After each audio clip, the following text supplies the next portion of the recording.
So we've talked a lot about this one big disgusting tax bill that Donald Trump and Republicans pushed forward. It's got a lot of cuts to assistance programs, food stamps, Medicaid, Medicare, all of those things. And we said it, at the time it was going to hurt people. Republicans in both houses played the other.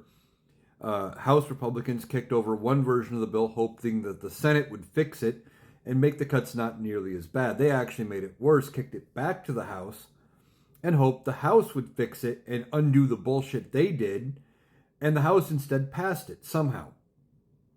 These cuts are horrible, and I think it's finally dawning on these Republicans that they are hurting their political chances, and they're worried about the people in their districts and their states, at least somewhat. Not necessarily because they entirely care, but because they know about them getting reelected. Now, why do I say that? Well, Senator Josh Hawley of Missouri has introduced a bill in the Senate basically to undo all of the cuts to Medicaid that are in this bill. They want to he wants a do-over.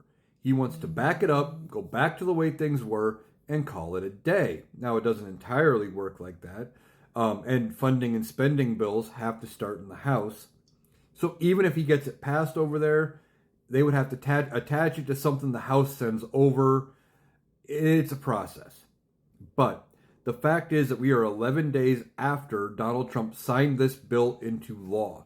And they are already trying to introduce legislation to undo key bits of it.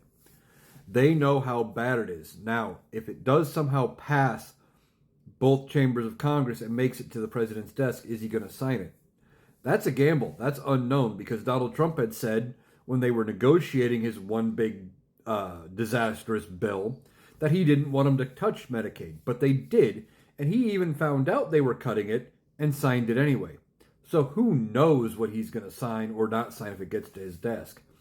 But the fact is, they are trying to undo the damage they've already done because they're realizing they messed up. We have to keep the pressure on them going into the midterms and not let up after the midterms. Democrats can get in control again after the midterms, hopefully. But until they have both houses and the presidency, they can't fix a lot of this. All of the damage done to these programs sits at the feet of Republicans, and they're even starting to panic enough, to, like I said, to introduce legislation to fix it. The pressure is going to continue to get to them, and we'll have to see how many more measures they introduce trying to undo the damage they've done, but it's too little, too late. We already know where they stand.